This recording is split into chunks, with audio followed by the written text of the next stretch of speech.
We still have a few of your map assignments, so Tony brought them to class today. If you haven't picked up your map assignment, be sure to do so. And I have office hours today from 12 to 1, so if anybody wants to stop by, talk about the exam, talk about the extra credit assignments we're offering, the map assignment, anything like that, by all means feel free to swing by. And also, you can see this up here, there's a field school that's being announced. It's in Italy, and it's in art, ceramics, architecture, and paper restoration. So again, if you're interested in conservation, we talked about field schools. Ben Porter came to talk about his field school out in Dubon. There are a lot of options if you want to dig. But if digging isn't your thing, and actually conserving Renaissance paintings is a bit more your style, then there's an opportunity here too. So you can check out the website, sangmainistudies.org. All right. Before we dive into things, any questions or announcements? All right. Well, if that's the case, let's get started.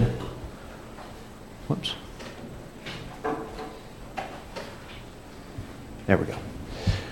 All right. On Friday, we continued our conversation, or our discussion about the Old Assyrian period in the north. Again, this period from about 1950 to 1700 BCE, covering the rise of Shemshi-Adad I. Shemshi-Adad, who founded this new empire in the north, the Old Assyrian Empire, taking cities such as Ashur, Ekalatam, Shubat, and Lil, and of course Mari. And we spent a long time on Friday looking at the Palace of Mari, this massive complex that existed for about 400 years, with its 260 plus rooms, which consisted again of shrines, courtyards, kitchens, archives, throne rooms, living quarters. And we saw the transfer of power that took place between the native dynasty, the Amorites who came in, right, Shemshi-Adad, who installed his son there, and then finally, right, it returns to the native dynasty, that of Zimri-Lim. And we have a lot of art dating to this final phase at Mari, these 20 years in which Zimri-Lim came back to Mari. We have the investiture scene of Zimri-Lim himself, again receiving that rod and ring of kingship, and a decorative program that draws on a lot of the iconography we've seen before in the Uru III period. The flowing water vases, the rod and rim, the palm motif.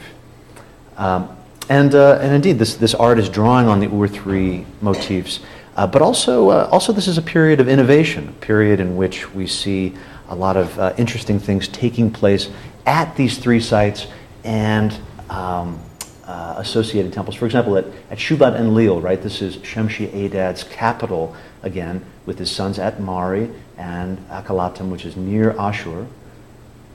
We see some shifts in temple architecture, and then also in the way that these temples were decorated.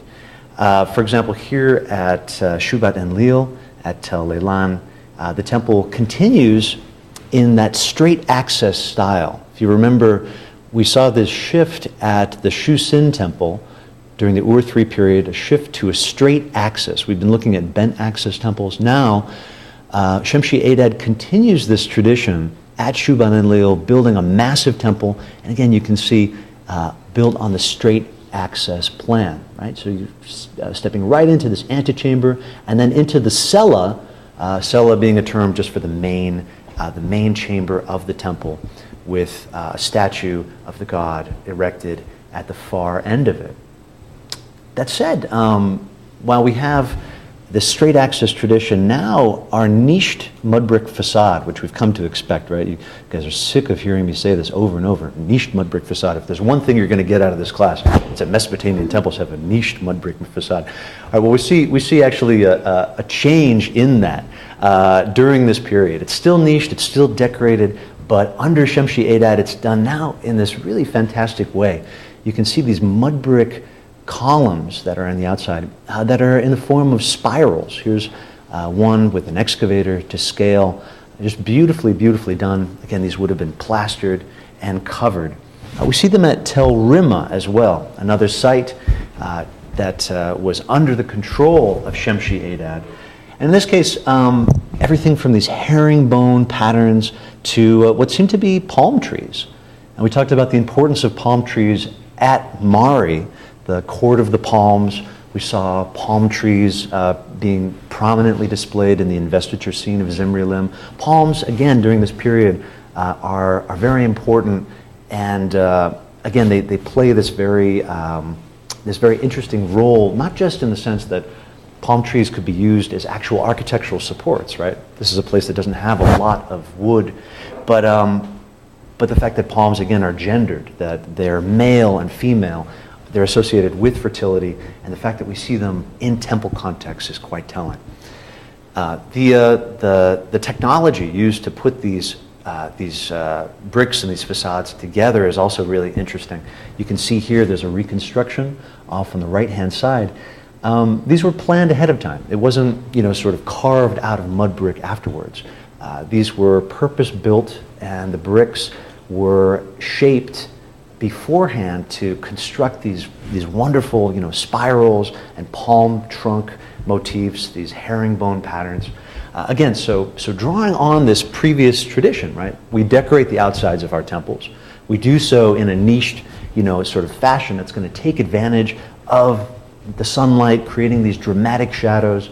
But now, right, under Shemshi-Adad, just taking the next step in evolution, these wonderful decorated friezes. So again, this is another advance we're seeing. Actually, 277 of these columns were found at Rimma, and they're very innovative. We see the same thing at Tel Brak, another straight access temple. Brak, this temple actually being built on the foundation of the Naram Sin Palace we talked about before. And I showed this picture before, and unfortunately I was wrong about this. This dates to the Old Assyrian period, but we see again the same focus on a decorated facade using mud bricks in innovative ways to decorate temples. So we focused a lot on what's taking place in the north during the Old Assyrian period. Shemshi-Adad and this trade from Ashur up into Kanesh. The coalescence of these city-states in the north following the breakup of the Ur-3 Empire. So we're going to turn our attention now to what's taking place in the south. Again, beginning around 2004 BC, we see the breakdown of the Ur-3 state. And just like in the north with Shemshi-Adad, the city-states in the south begin to coalesce into new overlapping kingdoms and proto-empires. There's a letter from Zimri-Lim, who in around 1740 sums up the period the best. And he writes, "There is no king during this time who can be mighty alone. 10 or 15 kings follow Hammurabi, the man from Babylon. Just as many follow Rim-Sin, the man from Larsa. Ebal-Pl, the man from Ashuna, and Amut-Pl, the man of Katna. 20 kings follow Yaram-Lin, the man from Yamhad." So we get a sense, again, of just the fragmentation that's taking place during this period following the Ur-3 state. And again, there's some of these kings and the cities that they represent, or that they are kings of. We find that this very complicated period breaks down pretty much into two main dynasties in the south that vie for supremacy. And those are the kings of Isin and the kings of Larsa. Pretty quickly, the kings of Isin established themselves at Ur, at Uruk, really picking up the reins of the Ur-3 state. They kick out the Elamites, who, again, we know were responsible for destroying the Ur-3 state. But again, these are Amorite kings like Shemshi-Adad, Semitic-speaking people who we saw came in from the west, from the northwest. We see under the reign of Shu-Ilishu, as you can see right here in Isin, Shu-Ilishu not only kicks out the Elamites who are coming in from the east, from Susa, but he actually campaigns all the way to Susa and recovers the statue of Nana, which had been stolen by the Elamites and carted off to Susa. He reinstalls it in the city of Ur, And you can see, right, this is very symbolic. He's coming back to Ur, establishing himself as king, and following in the footsteps of the Ur III period. So Isin becomes very prominent and powerful, as you can see here on this map. The old Babylonian dialect of Akkadian comes back into use. Sumerian is still used, again, as it always will be, for religious purposes, for texts, but Akkadian is again spoken. And these kings of Isin engage in a lot of extensive long-distance trade.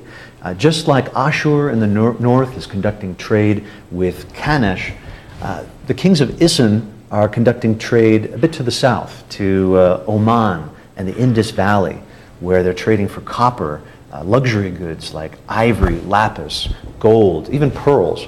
And in return, they're trading the same things that we saw Ashur trading to the north. They're trading things like textiles, like agricultural surplus, things like barley, and even tin in this case as well. So with this wealth, the kings of the Isin dynasty start making repairs to Ur. They start making repairs to these major cities. Nippur, for example, becomes a very important religious capital, and you can see it's centrally located and becomes a point of contention, especially when the kings of Lagash to the south begin to take power as well. You can see here in the south at the city of Larsa, these kings of Lagash, they build temples in a very similar style. And I'm sorry that this plan is not exactly up to snuff. But you can see what we have essentially again is a straight access temple. We can jump ahead here. Well, actually, I don't want to jump too far ahead. But again, a straight access temple with the same focus on a decorated facade, those columns, very similar to what Shemshi-Adad is doing in the north. It's taking place in the south as well, at Larsa. Straight access temples with beautifully decorated mud brick facades with columns and niching like we've come to expect. Over time, Larsa begins to gain power and essentially confront Isin to the north, and Isin's power begins to wane. We actually have some texts from this period that show the end of the Isin line of kings. It takes place sort of ironically through a ritual which is known as the substitution of the king. We talked last time about extispicy, omen texts, things like that. Well, it was common practice during this time and also in later times in Mesopotamia that if you had a negative omen directed towards the king, for example, whether that came through extispicy, whether it came through astronomy, during the old Babylonian period, astronomy is very popular, and an eclipse, for example, could signal the end of your kingdom. So how do you go about combating that? Well, one of the things that you could do if the king was foretold to die is simply elect a new king. You could substitute your power and take someone else and put them on the throne for a year. And if at the end of that year the prophecy hadn't come to pass, well, then you could just very easily do away with them and then take the power again. And this is actually what happens to Ilal-Bani, the king well, he's actually a descendant of Elishu. He ends up putting a king named Enlil-Bani on the throne, who is said to be the gardener of the kingdom, and he takes his place.